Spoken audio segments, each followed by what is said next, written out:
Hello students, let's study with Vandana Agarwal में आपका स्वागत है। तो कैसे हो मेरे नौनिहालों? अब इस बार तो बोर्ड की चिंता हो रही होगी, लेकिन चिंता की कोई बात नहीं है। आप मेरे साथ स्टडी करो और फटाक से आपकी तैयारी हो जाएगी। तो आज हम पढ़ेंगे सिविक्स का सेकंड चैप्टर फेडरलिज्म यानी कि संघवाद। पिछले चैप्टर में हमने पढ़ा था पावर शेयरिंग, यानी कि पावर को जब हम शेयर करते हैं तो हम कई सारी समस्याओं से बच जाते हैं। तो उसी में हमने एक स्वरूप के बारे में पढ़ा था कि हम जो पावर्स है उनका वर्टिकल डिस्ट्रीब्यूशन करते हैं, जिसमें क्या होता है कि सरकार अलग अलग हिस्से में अपनी पावर को शेयर करती है, जैसे कि सेंट्रल में और स्टेट में। तो आज हम इसी के बारे में डिटेल में जानेंगे। तो सबसे पहले तो यही क्वेश्चन उठता है जब हमारे चैप्टर का नाम है फेडरलिज्म कि व्हाट इज फेडरलिज्म, कि फेडरलिज्म है क्या। तो भाई federalism is a system in which the power is divided between a central authority and various constitute units of the country. यानी कि फेडरलिज्म या संघवाद सरकार का एक ऐसा रूप है जिसमें जो सर्वोच्च सत्ता है वो केंद्रीय और उसकी विभिन्न छोटी इकाइयों के बीच बांट दी जाती है। आमतौर पर ये दो स्तर पर काम करती है। पहला होता है केंद्रीय सरकार, जो कि राष्ट्रीय महत्व के विषय देखती है, और दूसरी होती है राज्य या प्रांत के स्तर की सरकारें, जो शासन के दैनंदिन कामकाज को देखती हैं। और सत्ता के इन दोनों ही स्तर की सरकारें अपने अपने स्तर पर स्वतंत्र होकर काम करती हैं। अब हम देखेंगे फीचर्स ऑफ फेडरलिज्म। भाई जब इस प्रकार की ये गवर्नमेंट है तो इसके कुछ फीचर्स भी होते होंगे, तो अब हम उसके फीचर्स देखेंगे कि इसके फीचर्स कौन कौन से हैं। तो पहला फीचर तो इसका यही है कि यहाँ पर 2 और मोर लेवल की गवर्नमेंट होती है, 2 या 2 से ज़्यादा इसके अंग होते हैं इस वाली सरकार के। सेकंड है different tiers of government has its own jurisdiction. ये बहुत इंपॉर्टेंट इसका फीचर है कि अलग अलग स्तर की सरकारें हैं, एक ही नागरिक समूह पर काम करती हैं, लेकिन उनका जो अपना अपना अधिकार क्षेत्र होता है, यानी कि वो एक दूसरे के अधिकार क्षेत्र में दखलंदाजी नहीं करती हैं। तीसरा फीचर है जब the jurisdiction of the respective levels और tiers of government are specified in the constitution. यानी कि जो भी इनका अधिकार क्षेत्र है, किसी भी प्रकार की सरकार का जो भी अधिकार क्षेत्र है वो संविधान के द्वारा निश्चित होता है, संविधान में उसके लिए स्पष्ट रूप से लिखा होता है। फोर्थ इसकी जो फीचर्स है वो है the fundamental provisions of the constitution can not be changed by one level of government. यानी कि संविधान के जो मौलिक प्रावधान है ना, फंडामेंटल प्रोविजन, वो किसी एक लेवल की सरकार अकेले नहीं चेंज कर सकती। इसके लिए दोनों ही स्तर की सरकारों की सहमति आवश्यक है ना। एक अच्छा फीचर जिसकी वजह से कोई भी बड़ा डिसीजन लेने से पहले दोनों स्तर की सरकार आपस में विचार विमर्श करती है, तभी वो हो पाता है।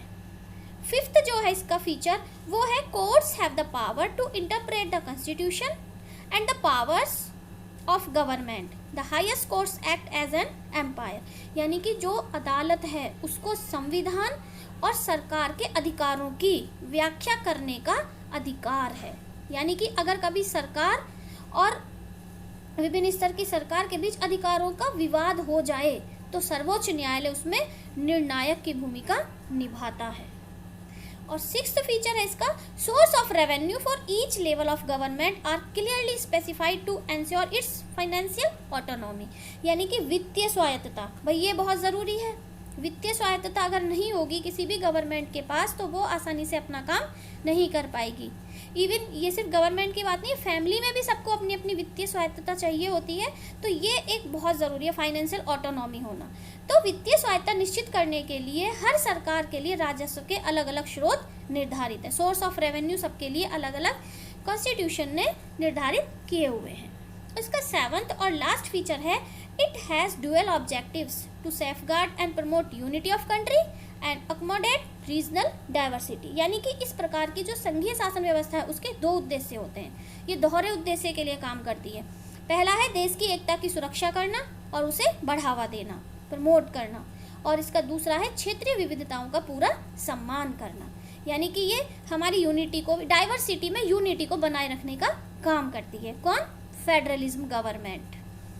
मतलब कि राज्य अलग अलग लेवल के होते हैं उनकी अलग अलग विचारधारा होती है, भाषा होती है, वेशभूषा होती है, अलग अलग उनके त्यौहार होते हैं, मतलब हर तरीके से वो डाइवर्सिटीज़ में विश्वास रखते हैं, तो उनका पूरा सम्मान करती है और साथ ही साथ देश की एकता को भी बनाए रखती है। ऐसा कुछ नहीं है कि विदेश के साथ अगर संबंध बनाने की बात आए तो कोई अलग स्टेट ही अपना संबंध बना ले, नहीं, वो काम है हमारी सेंट्रल गवर्नमेंट का। तो इस तरीके से ये हमने फेडरलिज्म के 7 फीचर्स देखे, बहुत अच्छे से याद कर लेना, 5 मार्क्स का क्वेश्चन बन सकता है, व्हाट इज फेडरलिज्म, एंड 4 या 5 या 3 जो भी वो चाहें पूछ सकते हैं फीचर्स कौन कौन से फेडरलिज्म के। नेक्स्ट जो हमारा टॉपिक है वो है टाइप्स ऑफ फेडरलिज्म। अब हम देखेंगे भाई फेडरलिज्म के टाइप हैं क्या, कि फेडरलिज्म एक ही प्रकार का होता है या फिर अलग अलग होता है। तो भाई फेडरलिज्म के 2 टाइप्स हैं, एक होता है कमिंग टुगेदर फेडरलिज्म और दूसरा होता है होल्डिंग टुगेदर फेडरलिज्म। एक होता है साथ आकर संघ बनाना और दूसरा होता है साथ रहकर संघ बनाना। अब हम इनके अलग अलग विशेषताओं को देखेंगे। सबसे पहले हम देखेंगे coming together federalism. Coming together का मतलब ये है कि जब इंडिपेंडेंट स्टेट्स आकर एक बड़ी यूनिट बनाते हैं, यानी कि 2 या 2 से अधिक स्वतंत्र राष्ट्रों को साथ लाकर एक बड़ी इकाई जब हम गठित करते हैं तो ये कहलाता है साथ आकर संघ बनाना। इसमें क्या होता है, all the constitute states usually have equally power, यानी कि जो भी राज्य होते हैं इसमें उन सबके पास बराबर की पावर होती है। और इसके एग्जाम्पल है यूएसए, स्विट्जरलैंड एंड ऑस्ट्रेलिया। तो इन्होंने साथ आकर अपना फेडरलिज्म बनाया है, यहाँ पर सभी राज्यों को बराबर की पावर मिली हुई है। दूसरा होता है होल्डिंग टुगेदर फेडरलिज्म। ये दूसरा तरीका है कि जब बड़े देश होते हैं, जैसे कि भारत जैसे बड़े देश, उसमें क्या है कि उनकी अपनी अपनी आंतरिक विविधता होती है, तो उसको ध्यान में रखते हुए राज्यों का गठन करते हैं और फिर राज्य और केंद्रीय सरकार के बीच सत्ता का बंटवारा हो जाता है। तो इसमें क्या है, where a large country decide to divide power between the states. जब एक बड़ी कंट्री अपनी पावर को स्टेट्स के बीच बांटती है तो वो होता है होल्डिंग टुगेदर फेडरलिज्म, यानी कि सबको होल्ड करके एक साथ चलना। इसका सेकंड फीचर है central government is more powerful than states. इस वाली व्यवस्था में जो सेंट्रल गवर्नमेंट होती है वो स्टेट्स की अपेक्षा मोर पावरफुल होती है। और इसके एग्जाम्पल है India, Spain and Belgium. India में आपको पता ही है एक सेंट्रल गवर्नमेंट है और राज्य अलग अलग है। अब सभी राज्यों के पास इक्वल पावर तो नहीं है ना, सबके पास अलग अलग पावर है। जैसे कि पहले जम्मू कश्मीर को विशेष राज्य का दर्जा मिला हुआ था, हालांकि अब वो ख़त्म हो गया है, 2019 से वो ख़त्म हो गया है। लेकिन हमने पहले देखा था कि यहाँ पर कश्मीर को विशेष अधिकार दिया हुआ था आर्टिकल 370 के द्वारा। तो इस प्रकार यहाँ पर जो है कुछ राज्यों को कम या कुछ राज्यों को अधिक अधिकार दिए जाते हैं, लेकिन फिर भी जो सेंट्रल गवर्नमेंट होती है वो राज्यों की अपेक्षा ज़्यादा पावरफुल होती है। जैसे कि हमने बेल्जियम में भी देखा कि वहाँ भी यही वाली कमिंग टुगेदर वहाँ पर भी होल्डिंग टुगेदर है, जैसे कि सेंट्रल गवर्नमेंट भी है और उसमें जो पावर है वो अलग अलग उन्होंने स्टेट्स को भी दे रखी है। तो ये क्लियर हो गया। अब हम देखते हैं India as a federal country, यानी कि भारत में जो संघीय व्यवस्था है वो कैसे है। भाई भारत में संघीय व्यवस्था ये हम जानते हैं, India is a federal country, लेकिन वो कैसे रन करती है तो हम देखते हैं। सबसे पहले हम संविधान से ही स्टार्ट करते हैं। हमारा जो संविधान था वो बहुत ही दुख और रक्त रंजित विभाजन के बाद भारत आज़ाद हुआ था और उसी दौरान हमारा संविधान लिखा जा रहा था। आज़ादी के कुछ समय बाद ही बहुत सारे स्वतंत्र रजवाड़े भारत में विलीन हो गए, जबकि कुछ को हमें मिलाने के लिए संघर्ष करना पड़ा। तो भारत में जो संविधान था उसने मौलिक रूप से 2 स्तरीय शासन व्यवस्था का प्रावधान किया था। एक थी संघ व्यवस्था और दूसरी थी राज्य सरकारें। तो इंडिया की जो फेडरल कंट्री इंडिया, वो कैसे प्रैक्टिस करती है। The constitution originally provide for a 2-tier system, यानी कि जो संविधान था उसने ओरिजिनली 2-tier सिस्टम भारत के लिए लागू किया था। Later a 3rd tier of federalism was added in the form of panchayat and municipalities. और बाद में जब हमने देखा कि 2 स्तर की व्यवस्था से हमारा देश उतने अच्छे तरह से नहीं चल रहा है, तो फिर एक तीसरा स्तर और इसमें जोड़ दिया गया जो था पंचायत और नगर पालिका के रूप में। अब क्या होता है कि हमारे पास ये 3 tier व्यवस्था हो गई, 3 लेवल की गवर्नमेंट यहाँ पर हो गई। अब संविधान ने स्पष्ट रूप से केंद्र और राज्य सरकारों के बीच विधायी अधिकारों को 3 हिस्से में बांट दिया। भाई अगर जब हमारे लिए 2 टियर व्यवस्था है तो फिर ये झगड़ा ना हो कि भाई ये अधिकार मेरा है और ये अधिकार मेरा है, जैसे कि हमने बेल्जियम और श्रीलंका के एग्जाम्पल में देखा था। तो हमारे संविधान ने पहले से ही सब्जेक्ट्स को लिस्ट में बांट दिया कि इस वाली लिस्ट के जो सब्जेक्ट्स हैं उन पर केंद्र सरकार कानून बनाएगी और ये वाले जो स्टेट्स जो सब्जेक्ट्स हैं इन पर स्टेट गवर्नमेंट बनाएगी, और कुछ ऐसे भी हैं जिन पर दोनों ही सरकारों को समान अधिकार प्राप्त है। तो हम वही लिस्ट देखते हैं। तो ये हमारी जो कॉन्स्टिट्यूशन था उसमें 3 लिस्ट बनाई गई। पहली थी यूनियन लिस्ट। अब हम पहले यूनियन लिस्ट के बारे में देखेंगे। Union it contains subjects of national importance. इसमें नेशनल इम्पोर्टेंस के सब्जेक्ट्स हैं जैसे कि फॉरेन अफेयर्स यानी कि विदेशी मामले, बैंकिंग, कम्युनिकेशन एंड करेंसी, जिनके लिए कि एक जैसी व्यवस्था होनी ज़रूरी है। भाई फॉरेन अफेयर्स भी हमारी सेंट्रल गवर्नमेंट ही देख सकती है, बैंकिंग, कम्युनिकेशन और करेंसी ऐसे मुद्दे हैं जिनके बारे में एक ही तरह की नीतियों की आवश्यकता है, तो ये यूनियन लिस्ट में रखे गए। इसका सेकंड फीचर है the union government alone can make laws on it. जो यूनियन गवर्नमेंट है वो अकेले इन पर कानून बनाने का अधिकार रखती है। इट कंटेन्स 97 सब्जेक्ट्स, और इसमें 97 सब्जेक्ट्स हैं जिन पर हमारी केंद्र सरकार कानून बना सकती है। सेकंड है state list. It contains subjects of state and local importance such as police, trade, commerce, agriculture। यानी कि इसमें स्टेट और स्थानीय इम्पोर्टेंस के, लोकल इम्पोर्टेंस के मुद्दे होते हैं, जैसे कि पुलिस है, ट्रेड है, कॉमर्स है, एग्रीकल्चर है, तो ये उस पर कानून बनाती है। The state government alone can make laws relating to this list. इस लिस्ट के जो भी सब्जेक्ट्स हैं उन पर स्टेट गवर्नमेंट को कानून बनाने का अधिकार है, और इस लिस्ट के अंतर्गत 47 सब्जेक्ट्स आते हैं। अब जो हमारी तीसरी लिस्ट है वो है कंकरेंट लिस्ट। इसको बोलते हैं हम हिंदी में समवर्ती सूची। इसमें कॉमन इंटरेस्ट के सब्जेक्ट्स इंक्लूड किए गए हैं जैसे कि education, forest, trade unions, marriage and adoption ETC।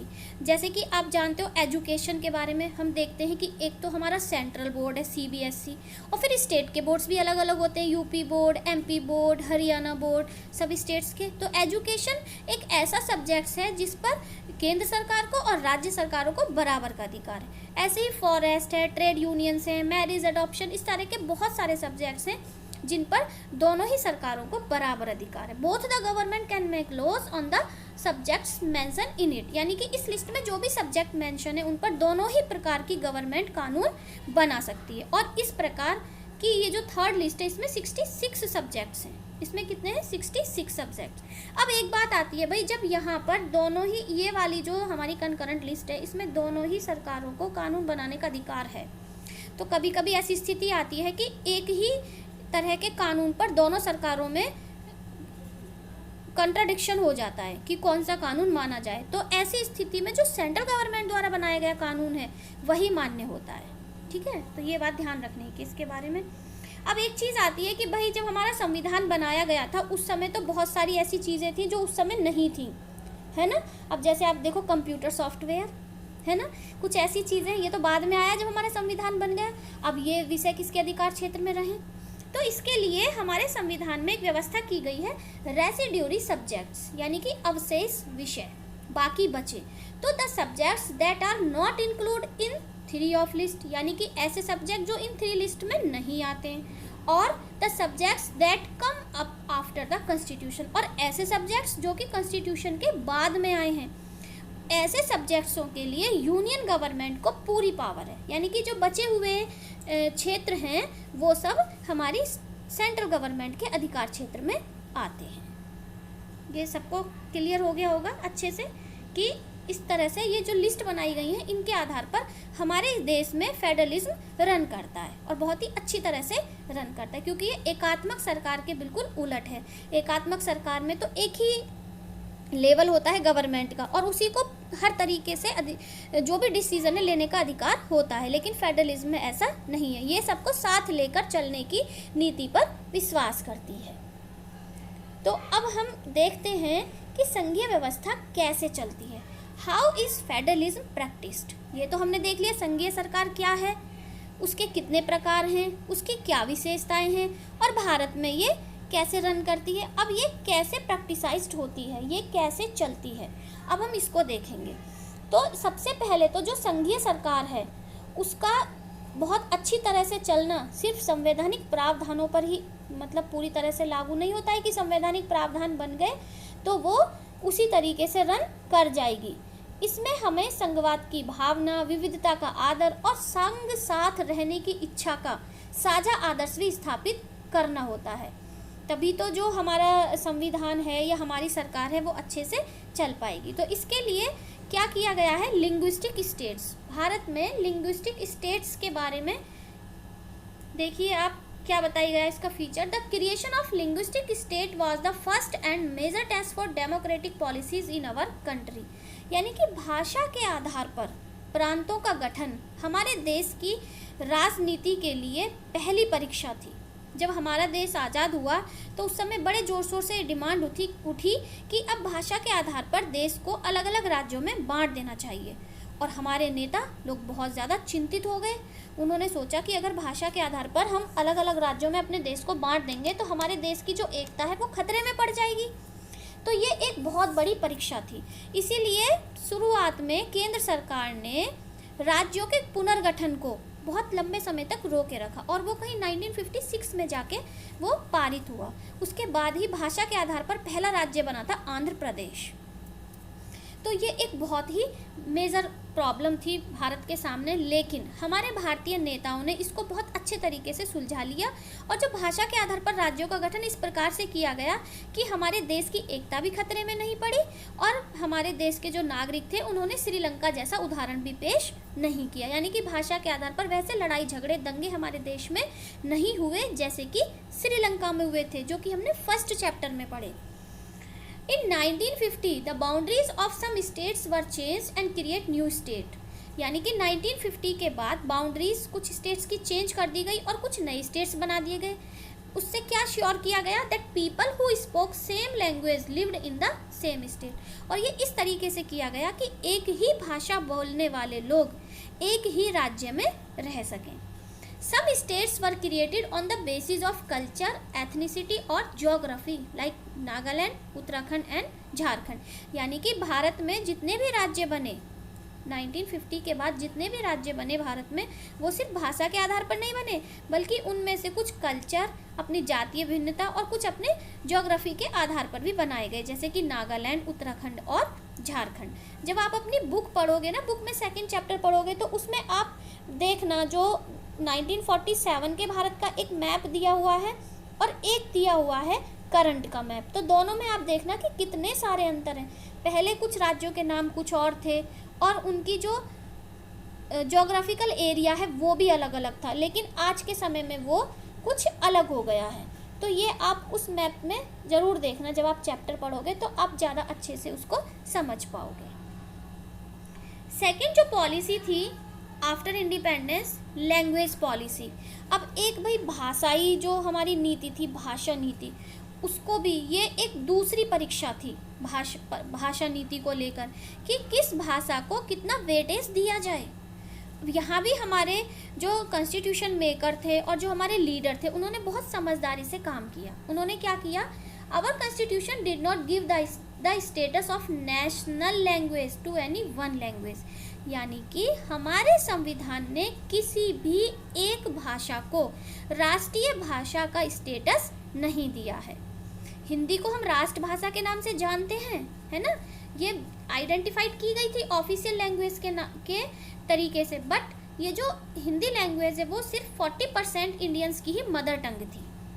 तो हालांकि इसको ऑफिशियल लैंग्वेज के रूप में जाना गया, लेकिन क्योंकि ये सिर्फ 40% इंडियंस की लैंग्वेज थी तो इसके अलावा यानी कि हिंदी के अलावा 21 अदर लैंग्वेज को भी हमारे संविधान में शेड्यूल्ड लैंग्वेज के रूप में रखा गया। यानी कि हिंदी भाषा के साथ साथ 21 दूसरी भाषाओं को भी अनुसूचित भाषा, शेड्यूल्ड लैंग्वेज, यानी कि जो संविधान के अंतर्गत दी हुई होती है ना, उन्हीं को शेड्यूल्ड बोलते हैं, तो उसके अंतर्गत जगह दी गई। तो अब ये कुल मिला के 22 ऐसी भाषाएं हो गई कि जो कि हमारे संविधान ने इन भाषाओं को बराबर महत्व का माना है। और अगर हम केंद्रीय सरकार के किसी भी पद के लिए आवेदन करते हैं तो हम इन 22 भाषाओं में से किसी भी भाषा में अपनी परीक्षा दे सकते हैं। इसका सीधा सा मतलब ये है। राज्यों की भी अपनी अलग भाषाएं हैं और राज्य अपना अधिकांश काम अपनी राजभाषा में करते हैं, लेकिन ये वाला जो सिस्टम है ये सेंट्रल गवर्नमेंट के लिए है। तो है ना एक अच्छा सा system. Due to demand of non Hindi speaking states the central government become agree to continue the use of English along with Hindi for official purpose. यानी कि यहाँ पर एक चौथा पॉइंट ये है कि हमारे जो नॉन हिंदी स्पीकिंग राज्य थे उन्होंने ये डिमांड की कि भाई हम तो हिंदी में कामकाज नहीं कर सकते, तो इसके लिए अंग्रेजी को अभी कंटिन्यू किया जाए। अब ये डिमांड क्यों उठी?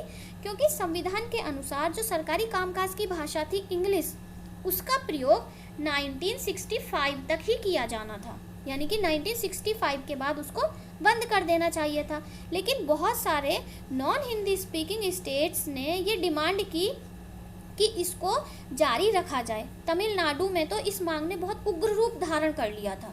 तो फिर केंद्र सरकार ने हिंदी के साथ साथ अंग्रेजी को राजकीय कामों में प्रयोग की अनुमति देकर इस विवाद को सुलझाया। तो हालांकि बहुत सारे लोगों का ऐसा मानना था कि इससे अंग्रेजी भाषी जन को लाभ पहुंचेगा, लेकिन राजभाषा के रूप में हिंदी को बढ़ावा देने की नीति आज भी बनी हुई है। तो यहाँ पर भारतीय राजनेताओं ने जो लचीला रुख अपनाया उससे हम श्रीलंका जैसी स्थिति में पहुँचने से बच गए। तो ये थी हमारी लैंग्वेज पॉलिसी। अब ये सारे क्वेश्चंस आप ध्यान से सुनते रहना, ये सारी जो डिटेल में बता रही हूँ इन्हीं में से बहुत सारे क्वेश्चन बनते हैं। जैसे भारत की भाषा नीति क्या है, अंग्रेजी का प्रयोग कब बंद हो जाना चाहिए था, हमारी ऑफिशियल लैंग्वेज के रूप में कौन सी भाषा है, या भाषा के आधार पर गठित होने वाला पहला राज्य कौन सा है, जैसे कि आंध्र प्रदेश। तो ऐसे बहुत सारे क्वेश्चंस इसमें से बन जाएंगे, 1 मार्क्स के भी और 3 मार्क्स के भी। अब जो हमारा नेक्स्ट है फेडरलिज्म में, जो नेक्स्ट है वो है सेंट्रल स्टेट रिलेशन, यानी कि केंद्र और राज्य का संबंध कैसा हो। भाई केंद्र और राज्य के संबंध पर ही तो ये डिपेंड करती है। फेडरलिज्म में दोनों ही प्रकार की सरकारों का जो आपसी रवैया है, आपसी सहयोग है, वही फेडरलिज्म की सफलता को प्रमाणित करता है कि फेडरलिज्म किसी देश में कितना सफल है। यह उस देश की दोनों स्तर की सरकार की सफलता पर निर्भर करता है। तो हमारे देश में केंद्र राज्य संबंध कैसा है? The constitutional arrangement for sharing power is depend on ruling parties and leaders, यानी कि जो कॉन्स्टिट्यूशन में अरेंजमेंट किया गया है ना शेयरिंग पावर का, वो किस पर डिपेंड करता है? जो भी रूलिंग पार्टी है और उसके लीडर्स हैं। In India for a long time the same party rule both centre and most of the states. Bharat में स्थिति क्या थी कि एक बहुत लंबे समय तक सेंटर में भी और स्टेट्स में भी एक ही पार्टी की सरकार थी। आप जानते हो है ना, कांग्रेस पार्टी की सरकार थी, बहुत लंबे समय तक वही रही सब जगह। तो जब रूलिंग पार्टी एक ही होती है स्टेट में भी और सेंट्रल में भी, तो बहुत ज़्यादा समस्याएं नहीं आती। या फिर क्या होता है कि वो उनको अधिकारों का प्रयोग करने भी देती है और नहीं भी करने देती, क्योंकि सेम पार्टी है तो उनकी जो धारणाएं हैं, जो उनकी विचारधारा है वो सेम होती है। But when the ruling party was the different at the state level, problem कब आती है? जब स्टेट लेवल पे जो रूलिंग पार्टी है वो अलग होती है, तो फिर central government often misuse the constitution to dismiss the state governments. तो कई बार जो सेंट्रल गवर्नमेंट है वो स्टेट गवर्नमेंट को डिसमिस भी कर देती है, यानी कि संवैधानिक प्रावधानों का दुरुपयोग करके वो विपक्षी दलों की राज्य सरकार को भंग कर देती है। ऐसे कई एग्जाम्पल हमारे राजनीति में हैं। जब एक लंबे समय तक कांग्रेस की पार्टी थी सेंट्रल में, तो इस तरह के कई उदाहरण हम देख सकते हैं। वो आप बड़ी क्लास में जाके आप उसको ज़्यादा अच्छे से समझ पाओगे। ऑल दिस चेंज्ड आफ्टर 1990, लेकिन ये सब कुछ 1990 के बाद चेंज हो गया। This period was the beginning of the era of coalition government, क्योंकि ये वाला जो समय था 1990 के बाद वाला, ये गठबंधन सरकार की शुरुआत का समय था। गठबंधन सरकार समझते हो क्या होती है? Coalition government formed by 2 or more political parties to adopt a common programme. जब किसी भी एक दल को स्पष्ट बहुमत नहीं मिलता है तो फिर 2 या 2 से अधिक दल मिलकर अपनी एक गठबंधन सरकार बना लेते हैं और उन एक कॉमन प्रोग्राम को वो अडॉप्ट करते हैं और उसके आधार पर एक गठबंधन वाली सरकार बना लेते हैं। और 1990 के बाद से हमारे देश में ऐसी ही सरकारों का चलन प्रारंभ हो गया और इसकी वजह से this lead to a new culture of power sharing and respect for the state government. और इसकी वजह से हमारे देश में एक पावर शेयरिंग का न्यू कल्चर स्टार्ट हो गया, जिसने स्टेट गवर्नमेंट्स को रेस्पेक्ट देने का काम किया। तो यहाँ पर हम कह सकते हैं कि जब ये कोएलिशन गवर्नमेंट का ज़माना आया, तो जब हमारा संविधान निर्माण हुआ था उस समय की अपेक्षा इस समय पावर शेयरिंग ज़्यादा अच्छे तरह से लागू हो गई हमारे देश में। क्योंकि जब 2 या 2 से अधिक दल वाली सरकार होती है तो उसमें अलग अलग विचारधारा वाले, अलग अलग मत वाले, अलग अलग राज्यों के लोग होते हैं और उन सब की विचारधारा भी अलग होती है। तो ये जो विविधता में एकता है उसको बहुत ज़्यादा अच्छे ढंग से प्रभावित करती है और उसको बहुत अच्छे ढंग से लागू भी करती है। तो इसने एक न्यू कल्चर पावर शेयरिंग का हमारे देश में स्टार्ट कर दिया। तो कोएलिशन गवर्नमेंट्स क्या है, ये भी एक क्वेश्चन बनता है इसमें। और भारत में जो एक नए युग की शुरुआत थी वो कब से हुई, आफ्टर 1990। तो ये इस तरह के क्वेश्चंस इस वाले ग्राफ में से भी बनते हैं। और सेंटर स्टेट रिलेशन क्या है, या भारत में किस प्रकार से सेंटर और स्टेट का रिलेशन रहा है, इस तरह के क्वेश्चन इस वाले पैराग्राफ में से, इस वाले टॉपिक में से बन जाते हैं। अब हम नेक्स्ट देखते हैं डिसेंट्रलाइजेशन इन इंडिया, भारत में विकेंद्रीयकरण। अब सबसे पहले तो हम यही देखेंगे कि व्हाट इज डिसेंट्रलाइजेशन, आखिर ये डिसेंट्रलाइजेशन या विकेंद्रीयकरण क्या है। When power is taken away from central and state government and given to local government is called decentralisation. यानी कि जब केंद्र और राज्य सरकारों से शक्ति लेकर लोकल गवर्नमेंट को या स्थानीय सरकार को दे दी जाती है तो उसे सत्ता का विकेंद्रीयकरण कहा जाता है। ठीक है, इसे सत्ता का विकेंद्रीयकरण कहते हैं। अब ये क्यों हुआ, भारत में इसकी क्या ज़रूरत थी, नीड ऑफ सेंट्रलाइजेशन। हमारे देश में डिसेंट्रलाइजेशन की ज़रूरत क्यों पड़ी, भाई हमारे देश में तो पहले से ही संविधान ने 2 स्तर की सरकार बनाई थी, है ना, 2 टियर व्यवस्था की थी ना गवर्नमेंट के लिए। तो फिर ये डिसेंट्रलाइजेशन की आवश्यकता क्यों पड़ी कि हमें सेंटर और स्टेट गवर्नमेंट से लेकर अधिकार और लोकल गवर्नमेंट को देने पड़े। तो अब हम इसी को देखते हैं, नीड ऑफ डिसेंट्रलाइजेशन। पहली इसमें इसकी आवश्यकता सबसे पहले इसलिए पड़ी, many problems and issues are best settled at the local level. यानी बहुत सारी ऐसी प्रॉब्लम्स होती हैं, ऐसे इशू होते हैं जो कि लोकल लेवल पर ज़्यादा अच्छे तरह से सेटल किए जा सकते हैं। जैसे कि हम किसी एक छोटे से गांव का अगर उदाहरण लेते हैं, जैसे आपके गांव में सरकारी स्कूल नहीं है, प्राइमरी विद्यालय नहीं है और आपको किसी दूसरे गांव में पढ़ने जाना पड़ता है, जहां तक जाने के लिए आपके पास परिवहन का साधन भी नहीं है, ट्रांसपोर्ट फैसिलिटी नहीं है। तो ये वाली जो प्रॉब्लम है, ये बजाय हमारी केंद्र या राज्य सरकार की अपेक्षा जो हमारे गांव के प्रधान हैं वो ज़्यादा अच्छे से समझते हैं ना इस प्रॉब्लम को, कि हमारे देश में अगर प्राइमरी विद्यालय नहीं है तो वो इस बात के लिए आगे जाकर कह सकते हैं कि भाई हमारे गांव में प्राइमरी विद्यालय नहीं है और उसके लिए हमें बजट दिया जाए। तो इस तरह की बहुत सारी प्रॉब्लम्स हैं, बहुत सारे इश्यूज़ हैं जिनको हम लोकल लेवल पर ज़्यादा आसानी से सुलझा सकते हैं। तो पहली आवश्यकता तो इसीलिए पड़ी हमें डिसेंट्रलाइजेशन की। Second, people have better knowledge of problems in their localities. यानी कि लोकेलिटीज़ में जो लोग रहते हैं वो अपनी लोकल प्रॉब्लम्स को ज़्यादा अच्छे तरह से जानते हैं और उसके बारे में नॉलेज रखते हैं। तीसरा, they have better ideas on where to spend money and manage things more efficiently. यानी कि उन लोगों को ज़्यादा अच्छे से ये आइडिया होते हैं कि धन को कहाँ पर खर्च किया जाए और चीज़ों को ज़्यादा प्रभावी तरीके से कैसे मैनेज किया जाए। यानी कि जब सेंट्रल गवर्नमेंट हमारे स्टेट्स को किसी मद में पैसा देती है तो उसको हम कहाँ पे यूज़ करें, ये राज्य सरकार नहीं जानती, बल्कि ये लोकल स्तर की गवर्नमेंट इसको ज़्यादा अच्छे तरह से जानती है कि कहाँ पर स्कूल बनाना है, कहाँ पर सड़क बनानी है, कहाँ हॉस्पिटल की ज़रूरत है और कहाँ पर हमारे बच्चों के लिए पार्क की आवश्यकता है। ये सारी चीज़ें हम लोकल लेवल पर ज़्यादा अच्छे से समझ सकते हैं। नेक्स्ट है, this help the people to directly participate in decision making. ये सबसे इम्पॉर्टेंट फीचर है इसका कि इसकी आवश्यकता क्यों पड़ी, क्योंकि ये लोगों की हेल्प करता है किसमें, डिसीजन मेकिंग में पार्टिसिपेट करने में।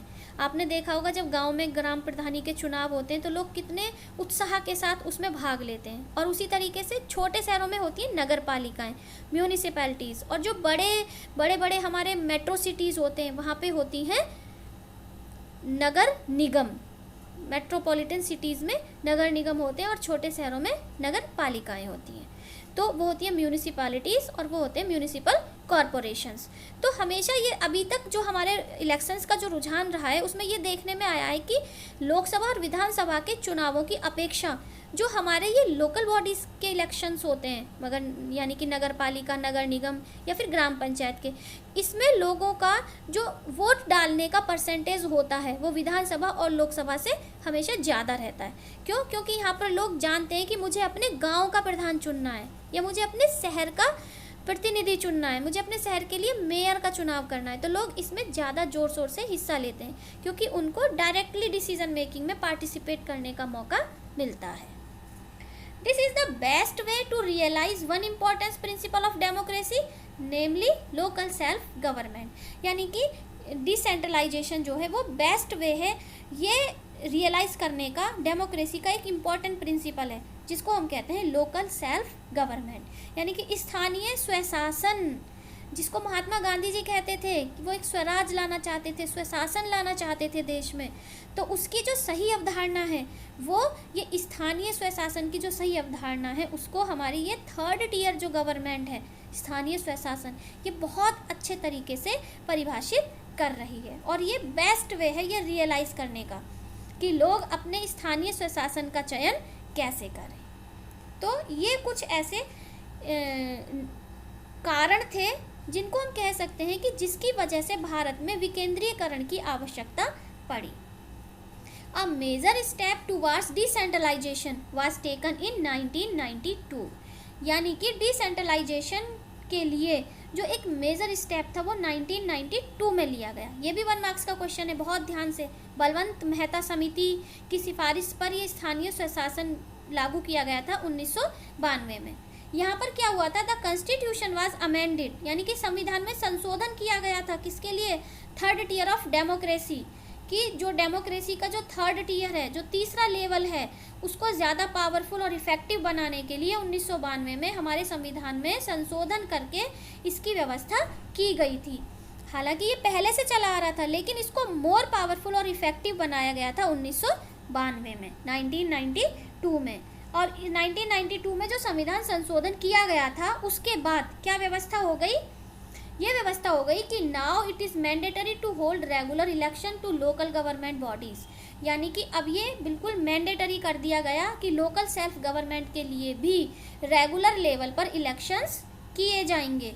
Seats are reserved in the elected bodies for the SC, ST and OBC, यानी कि यहाँ भी जो इलेक्टेड बॉडीज़ थी उनमें schedule caste, schedule tribes and other backwards caste जो थी, अन्य पिछड़ा वर्ग, उनके लिए सीटें रिजर्व कर दी गई। 1/3 of all positions are reserve for women, यानी कि महिलाओं के लिए 1/3 स्थान आरक्षित कर दिए गए। ये सब 1992 के बाद हुआ है।